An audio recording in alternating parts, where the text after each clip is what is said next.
हर्ष का दिन है, बहुत ही। उसके बाद लंबा समय बीतता चला गया, जब किसान की हालत नहीं सुधरी, देश के प्रधानमंत्री माननीय नरेंद्र मोदी जी ने देश के अर्थशास्त्रियों को, वैज्ञानिकों को बुलाया और बात की। और उससे पहले आपको याद होगा, हम सब जानते हैं, बुजुर्ग भी बैठे हैं, जब भी देश में किसानियत की बात आती थी, जब भी देश में गांव गरीब किसान की बात आती थी, तो एक ही नेता नजर आता था पूरे देश के अंदर। उस नेता का नाम था चौधरी चरण सिंह। चौधरी चरण सिंह के अलावा इस देश में कभी किसी ने किसानों की बात नहीं की, किसी ने किसानों की चिंता नहीं की।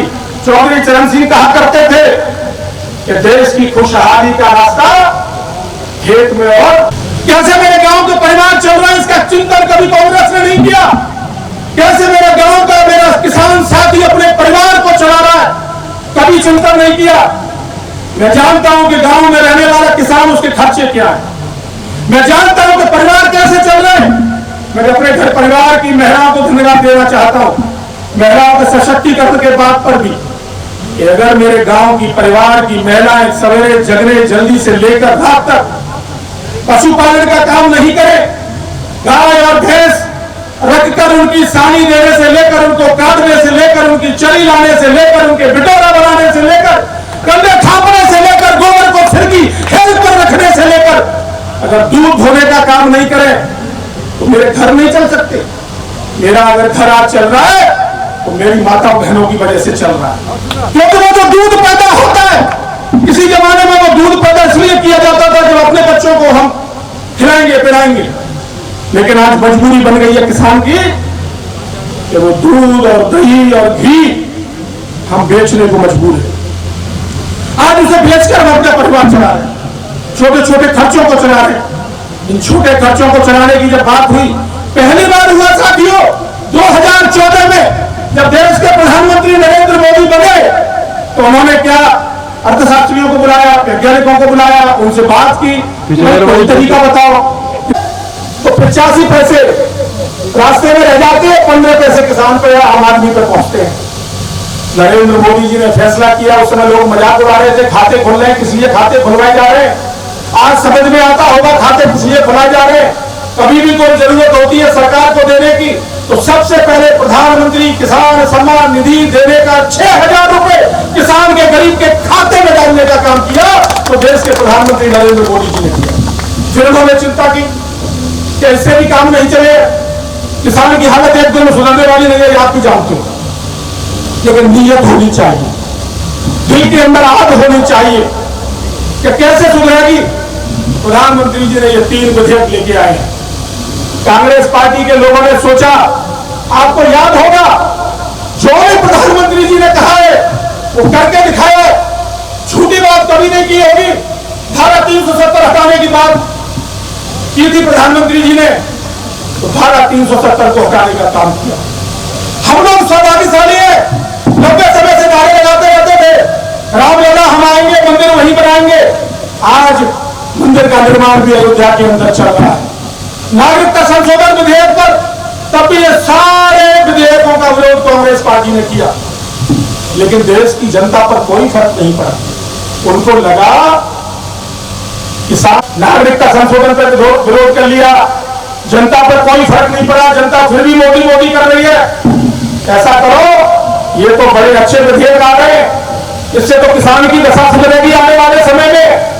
किसान जब तक समझ पाए, ऐसा न हो कि घोषणा होने के बाद ही किसान और जोर से मोदी मोदी जी करने लगे, किसान के मन में भ्रम डाल दो।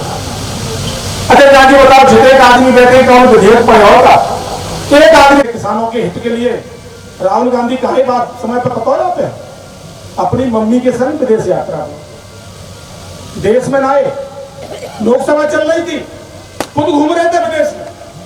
उनको लगा कि मोदी की जय जयकार बढ़ेगी, तो उन्होंने भ्रम डालने का काम शुरू कर दिया। साथियों, मैं बताना चाहता हूं, एमएसपी पर हम जब जाते हैं बेचने के लिए, मार्केट में जाते हैं बेचने के लिए, तो हमारा भाव कौन तय करता है? व्यापारी तय करता है ना। चश्मे का भाव कौन तय करेगा? व्यापारी। माइक का भाव कौन तय करेगा? व्यापारी। ये जो बनाया इसको कौन करेगा? व्यापारी। यहाँ तक पंखे से लेके, हवाई जहाज से लेके, स्पेन से लेके, इसके भाव भी व्यापारी तय करेगा और देश में और विदेश में कहीं बेच सकेगा। वहां पे कोई पाबंदी तो ना है कि तू भैया खाली अकोला में बेचेगा कि खेरागढ़ में बेचेगा। उपज बेचने की पाबंदी किसान पे हती के नहीं? आप बताओ, सब किसान बैठे हो, पाबंदी हती के नहीं कि अपने जिले में बेचोगे, अपनी मंडी में बेचोगे, अपने प्रदेश में बेचोगे, बगल की सीमा पर जाओगे तो वहां पर पकड़ लेगी पुलिस और पकड़ लेगा आपको मार्केटिंग अधिकारी। ये होता था कि नहीं होता था? इस व्यवस्था को समाप्त करने का काम देश के प्रधानमंत्री नरेंद्र मोदी जी ने किया है और उन्होंने कहा है कि अपनी उपज को पूरे देश के अंदर किसी कोने में जाके बेच सकते हो, जहां ज्यादा भाव मिलेगा वहां बेच सकते हो। आपसे जब माल खरीदा जाता है तो दाम कितने कम होते हैं? हम लेकर आए होते हैं, कितने कम होते हैं? ना साहब भाव बहुत कम। अब के तो पिटेगा होता आलू, अब के सरसों के भाव ठीक ना है साहब, सुनता आ रहे लंबे समय। मैं आपसे घर की भाषा में समझा रहा हूं, लेकिन कचूदना पीछे है। भाव कैसे है जानते? बताओ तो भाव को फायदा कौन है? तो है किसान को मिलता है क्या? देश के प्रधानमंत्री जी ने इन विधेयकों में यह फैसला किया है कि जितना भी सामान, जितना भी उपज किसान की होगी, अगर कोई व्यापारी, अगर कोई संस्था, कोई कोऑपरेटिव सोसाइटी, कोई कंपनी अगर वो आए और उधर के थोक में कहे या कार्यनगर में कहे या रामनगर में कहे या बगल के आसपास के गांव में कहे कि भैया प्रधान जी ऐसा करो तो भाई सरसों की फसलें हम खरीदना चाह रहे हैं, बताओ क्या भाव लो। तो आपने लगायो कि भाई बाजार में इतना मिलेगा, मंडी में इतना मिलेगा, तो आपने उदाहरण के लिए कहा कि साहब बाजार में 2000 बिक रहा है, 2500 दे तो बात करो। और व्यापारी आपसे कहे कि ठीक है साहब मैं 2500 देने तैयार हूं, तो आप 2000 में बेचने जाओगे तो 2500 में बेचने जाओगे, वो जाए बता दो, बताओ ना आप खुद ही बताओ। घर बैठे आपके खेत पर कोई आके अगर आपकी उपज को 2500 में खरीदे तो आप सबसे पहले कहोगे भैया 2500 में सौदा कर। आजू आप रेजाबंदी में खेतन में उठा रहे हैं, गांव में ना उठा रहे जी? कहा है जी, अंग्रेजी में जैसे कॉन्ट्रैक्ट खेती कहते हैं। और वो कॉन्ट्रैक्ट इस बात का होगा कि आपको फायदा ज्यादा मिले, आपका कॉन्ट्रैक्ट होगा। फिर उन्होंने कहा और ज्यादा पैसे पे होगा, और बताऊं एक फसल का होगा, 5 साल तक का होगा, और जो आपसे सौदा होगा उसका व्यापारी अगर अपने माल को कोल्ड स्टोरेज में रखेगा, आज भी रखता है, पहले भी रखता था, अगर वेयर हाउस में रखेगा, जब आप मेरी शिमला मिर्च बेचोगे तो आज को फायदा तो आज, जब तुम्हारा बिकेगा 3 महीना बाद तो ज्यादा से ज्यादा मूल्य में जब बिकेगा उसका बोनस किसान को देने का काम किया गया, उसको भी शेयर किसान को दिया। कलेक्टरी कचहरी के चक्कर काट काट के दीवानी के 10-10 साल में फैसले आ रहे का ना है। उस विधेयक में साफ लिखा है, इसलिए आपकी पकड़ तक दिया गया कि आप केवल अपने एसडीएम किया जाएगा, आपका एग्रीमेंट लिखा होगा और उसमें ये है व्यापारी अगर बेईमानी करेगा किसी भी कीमत पर तो 1.5 गुना देना होगा, और किसान ये तय कर लेगा कि भैया तू अपने ताम कमरे में तेने जो लगाएगा आदि ले जा, आदि उठा लेगा अपने। तो वो उसमें लिखा गया है कि किसान का कोई घाटा उसमें नहीं होगा, ताम कमरे लेके व्यापारी जाएगा, किसान का कोई नुकसान होने वाला नहीं है, ये सब लिखा गया। हम लोग पत्रक बांट रहे, गाँव भेज रहे लोगों को बताने के लिए। कांग्रेस पार्टी ने भ्रम डालने का काम किया और 30 दिन के अंदर वो फैसला हो जाएगा। और एसडीएम उससे पहले ये कहेगा कि जिस गांव का विवाद है तो 2 पंच व्यापारी के और 2 पंच किसान, 4 पंच पहले भेजे जाएंगे, भैया बैठ लो भाई। जो हम तो गांव में कर रहे हैं पंचायत, वही पंचायत करने का काम देश के प्रधानमंत्री नरेंद्र मोदी जी ने किया है कि जाओ ले जाओ और पंचायत करके जाओ, फैसला कर लाओ, आपस में फैसला होगा, बात खत्म है। को भागेंगे दीवानी, अरे दीवानी और कलेक्टरी भाजपा को भाई खेत बिक गए, अब कब तक भगाओगे हमें दीवानी कलेक्टरी कचहरी? नहीं जाएंगे साथियों। आज पूरा भाव आप बेच सकते हो, पूरे देश में बेच सकते हो। मेरे नौजवानों पे इंटरनेट आजकल सीख रहे हैं, 10,000। एक बात मैं बड़ी महत्वपूर्ण कहने जा रहा हूं, ये मेरे नौजवान साथी यहाँ बैठे हैं वो सुन ले। अगर आप भला चाहते हो अपना और अपने परिवार का, सरकार इसी में एक योजना लेके आई है, FPO फार्मर प्रोडक्शन ऑर्गेनाइजेशन। किसान उत्पादक संगठन, इसका हिंदी में नाम है, 10,000 एफपीओ पूरे देश के अंदर खोले जा रहे हैं। 1 लाख करोड़ से अधिक इसके लिए पैसा दिया गया है। और इसमें होगा क्या? उदाहरण के लिए लाल सिंह राजपूत जी ने या निहाल सिंह भोले जी ने एफपीओ बनाया, इन्होंने 300 मेंबर बनाए किसान। जब मेंबर बन गए, क्योंकि हम तक छोटी छोटी जमीन रह गई है, 2 बीघे 2.5 बीघे 3 बीघे 3.5 बीघे 4 में से 5 में से कहां से माल पैदा करेंगे? हथोपा तरीका, कोई तरीका ना है। तो उन्होंने कहा कि 200-300 किसान इकट्ठे रह जाओ, तय कर लो भाई अब सरसों करनी है, तय कर लो भाई अब आलू करने हैं। उसके लिए क्या जरूरत पड़ेगी?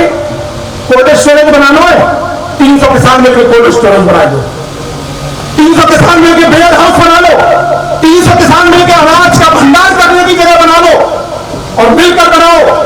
आपको ट्रैक्टर, आपको सारे सामान, आपको खाद, आपको बीज, आपको पानी, आपको सिंचाई, ड्रिप इरिगेशन, आपको एक खेत में इजराइल के अंदर 5 फसल ली जाती है।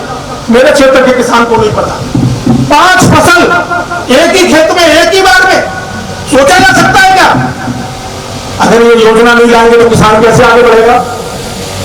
एक धरती के नीचे कुछ उपज ऐसी होती है जिनकी जड़ धरती के नीचे बहुत ज्यादा होती है, कुछ उपज ऐसी होती है जिनकी जड़ बहुत छोटी होती है। तो छोटी फसल यहां गहराई वाली नीचे, 3 लेयर के ऊपर, ऐसी योजना सरकार ला रही है। एफपीओ को वो सुविधा मिलेगी। आपको इतना पैसा सरकार देगी तो जो चाहिए तो आपको मिलेगा। आप खुद व्यापारी बनकर देश और दुनिया में अपनी फसल को जहां ज्यादा दाम मिले वहां पर बेच सकते हो। केवल मंडियों के भरोसे आप नहीं रहोगे। ये करने का काम देश के प्रधानमंत्री नरेंद्र मोदी जी ने किया है। इसमें क्या खराब? मैं इसलिए आपको साथियों बताना चाहता हूं, नाबार्ड के अधिकारी, जिले के कृषि अधिकारी, मैं भी तय करूंगा, कल जिलाधिकारी के साथ बैठक बुला रहा हूं। हमने पूरे देश के अंदर इस काम को कराने जा रहा हूं। तो मेरी चिंता यह है कि देश के अंदर पूरे के अंदर ये कार्यक्रम मुझे कराने किसानों के हित के। तो घर की चिंता तो सभी करते हैं। आगरा मेरा घर है, आगरा की हर तहसील मेरा गांव है, आगरा के रहने वाले सब लोग मेरे परिवार के लोग हैं। मैं चाहूंगा हर ब्लॉक के अंदर आप मिलो, योजना बनाओ, आपके ब्लॉकों पर गांव गांव खबर करवाइए। एफपीओ कैसे बनेगा? जिला कृषि अधिकारी, नाबार्ड के अधिकारी, इतना पैसा सरकार देगी, क्या क्या बना सकते हो, क्या क्या सुविधाएं, क्या क्या फॉर्मेलिटी है, ये मैं हर ब्लॉक पे अगले महीने मेले लगवाने जा रहा हूं। हर वाले ब्लॉक के अंदर आप जाओ, आप तैयार होके जाओ, अपने एफपीओ बनाओ और अपने जीवन में नई खुशहाली लाने के लिए काम करो। साथियों, अब पुराने ढर्रे से खेती चलने वाली नहीं है, नए ढर्रे से खेती चले, नई उपज पैदा करनी पड़ेगी। तो आपके बेटे को ये जिम्मेदारी दी है कि देश के किसानों की, किसान के लिए काम करना है। मैं आपको एक विश्वास दिलाना चाहता हूं,